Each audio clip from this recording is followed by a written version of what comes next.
A couple of things that I think highlight what our discussions have been and our actions that we've taken is, as you know, with our men's basketball championship next year, we're going to a higher seed format, an earned seed format, as it were. And so there are a lot of policies surrounding how we do that.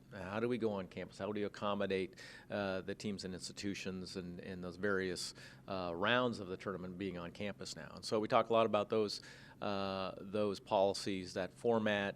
How do the finances work? So it was really important that we iron all that out. So we're excited about the direction that's going with men's basketball. We talked a lot about our strategic plan. We executed and launched our strategic plan in this past year.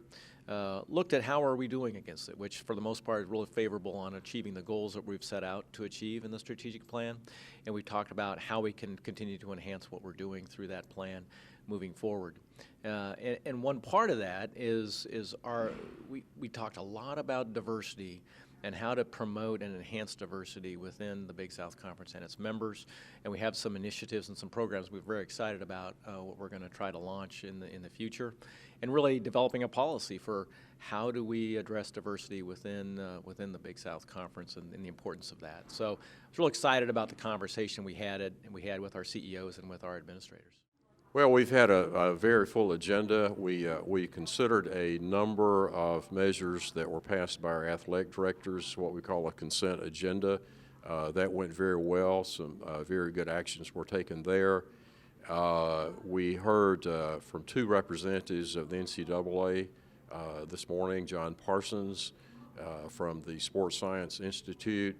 A lot of terrific information about student-athletes' health and safety, some tremendously helpful information about that I think will be very valuable to all of us to better protect and ensure the health and the well-being of our student-athletes.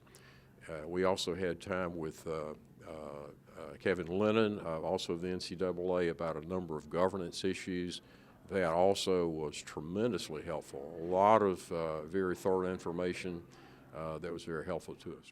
It was great to be with the CEOs. We discussed many of the issues that are on a Division I agenda right now, issues related to the time demands of our student athletes, and we talked about the important role that presidents play in setting the tone to make sure our student athletes are able to engage in all the activities that are important for their development.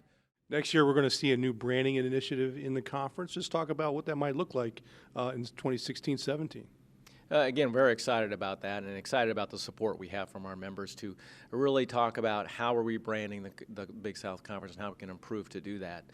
This ties into our strategic plan. We talk about basketball success, we talk about academic centrality, student-athlete experience, but how do we tell our story for all the good things that are happening in the Big South? And so we're putting some resources behind a branding campaign that's going to help us do that moving forward, and we're excited about what's going to happen. We have been discussing for quite a long time our branding initiative, and we have now passed that, so we're going to move forward with that on how best to brand the conference and how to apply that branding in our marketing of the conference. I think we just finished our 10th year of the Big South Network, so we feel like we're ahead of the curve a little bit in what we're trying to do for conference digital networks. We committed this spring to purchase additional equipment for all of our schools that will help them take that next step, and in addition to that, put out a plan in place to go to full institutional production in the future to really enhance the exposure on any number of platforms that we can provide to the public for the Big South Network and for our institutions. So Big South Network continues to get bigger and better. We looked at data this week that showed the amazing, I think it was 160% increase in viewership in the Big South Network this year. And what's amazing is that 63% of the viewers of the Big South Network are accessing it through their mobile device. So it's amazing what's happening out there right now, but we're ahead of the curve on it and really excited about where we're going with it.